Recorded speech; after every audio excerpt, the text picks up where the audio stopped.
Yes, Choppa. Yes, Cliff, thank you. So, Cliff, in that same, and I referring to this song because when I spoke to you yesterday, I told you I was going to bring back the song that was done by Neville Martin, and I wanted to pull it apart. So there's a part of the song that says, "We lick them with land lease."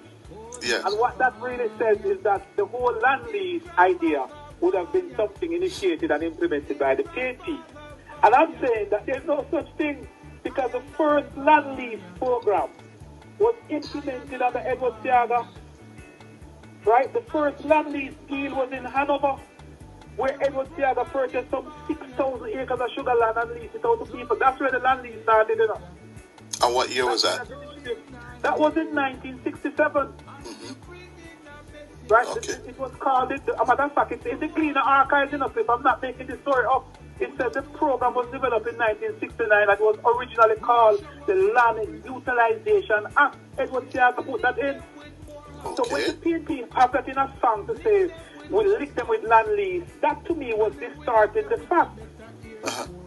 And that is the argument I'm putting. Now the other one, which again, to me, we have to know, we have to examine these things, you know. It says equal pay for women. Equal pay for women was not a JLP or PNP initiative. At the time when equal pay for women came in, it was a United Nations initiative where several countries were mandated to implement and to bring women up after the war. So we have to, and this was started under the JLP. So, you know, we have to look at the history as well, you know, and the PNP is kind of guilty to some extent that there might be some initiatives where the JLP would too. But the festival song, for example, remember that I think they were the ones who changed the festival song to popular song, you know. Yes. Remember they changed Jam Pro to Jamaica Trade and Invest. Remember they actually changed. Yes, that is how we did the politics back then. Yes. We came into power, see something. One claim it, so we changed the name and the look and the logo and own it. Yes. So there's definitely that. Okay, an important part of this whole era too, you know, was the man said, boy, we hit them with the Pioneer Corps. You remember that? Yes, I remember that. But the Pioneer Corps was never the Corps initiative. The Pioneer Corps. Yes. The Pioneer Corps was an initiative came under the National Volunteer Program. And that was an editorial thing, you know. Oh? Yes, man. The youth service, that was the original deal. And they changed it. Jamal, you know, when you and I started out on yesterday, you know, and I said to you that Jamal, well, we can agree that the word Jamal, or the acronym, was a PNP acronym. But if we go back to Jamal, you know, the whole literacy program started way back. It started under Edwin Allen. The adult literacy program. Yes, man. Teaching people to read and write.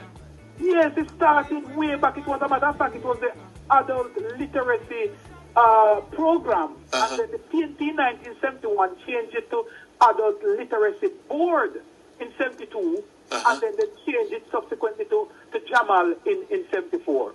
Well, hold on for me. Hold on, Choppa. Here's Neville Martin. Everyone laughful. Oh, everyone laughful. Took them with the Cuban school. Took them with the Cuban school. Then you took them with the micro dance. Took them with the micro dance. Took them with the basic schools. Took them with the basic schools. Socialists and a fool. Socialists and a fool. Choppa. Yes, sir. Let me tell you something. I don't know why you go back there, you know. Let me tell you something. As I listened to that very popular song, as it was then, by Neville Martin, the PNP were the masters of political communication and marketing. Yes? They were very good at it. But as I listened to the song, and I fast forward to the now, you have to wonder how the political dynamics in the country have changed. Absolutely. Have shifted. It has changed. It has shifted. Because could the PNP do a modern version of this song now by Neville Martin? But Cliff, listen. Yes? Cliff, listen. There's one part of that song, you know, that is very profound, you know. The part that says, no bastard, no there again. Right? And that has meaning for thousands of people.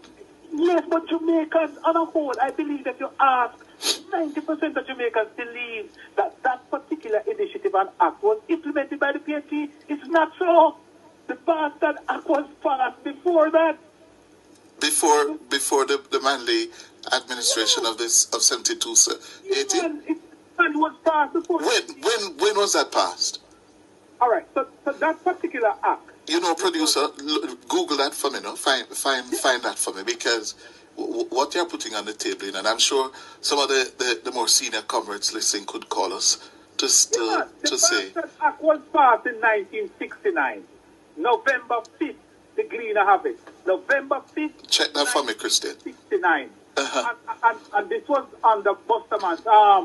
This was. And it outlawed bastard the whole notion of. Bastardy. It's called the bill amending the bastardy law passed by the Senate and the Parliament in 1969. And 1969, if my memory serves me right. So how the PNP claim credit for it? Yes, they can own it. How? But Cliff, if you call every comrade, they will tell you right now that a civil leader that says no bastard, no there. Yes. To the campaign. Yes. So where was the Labour Party then? Why? To push back against that? The Labour Party was never noted to be. You know, the Labour Party must give credit to social media and the change in the political landscape, because if it was the Labour Party of the 1960s and 70s, they would not be as popular as they are today. So thank God they have a new leader who embraced new technology and who actually changed the dynamic of politics in Jamaica, because had it been the 70s, the PNP would have used their slogan, which is man, music and message, and tear them to pieces, because this one song, released 14 days before the election, was a big hit. Before the election in 1976, it was released. Big hit. The entire dynamics of the politics. It make up a once unpopular prime minister, who was Michael Manley at the time. Extremely unpopular. No, that's not true. Sing the song. That's not true. No. He was very. Me can tell you that. Me can't tell you about the 67 and 68, whatever, but we can tell you, in December 1976, Michael Manley was not very unpopular. No, but he wasn't. Michael Manley personally was never very unpopular. Yes. No, and I would give you that. Exactly. Because Michael Manley will still go down in history, whether Labourites want to like it or not, as being one of our most popular politicians. No, Andrew. Even in the worst days of his administration, yes, he was still popular. He was always running ahead of the party. But the political party was unpopular. Yes. If you say at moments, yes, the party was unpopular, but Manley himself was always popular. Yes, I would agree with you on that. Because, but Cliff, you know that the PNP was never noted to implement or come to country with policies though. Because in 1972, they never had a manifesto, you know. And in 1976, said, no, the PNP has never, ever presented a manifesto to Jamaican people until in the 90s. You go back and check. Well, all right, sir. We hear you, Choppa. I'm sure some people, I'd love to hear the other side of this story. Yeah? Definitely, and we will some other time. But all right, Choppa. That song, I will break it to pieces. Thank you, Chris. Okay, take care. All the best.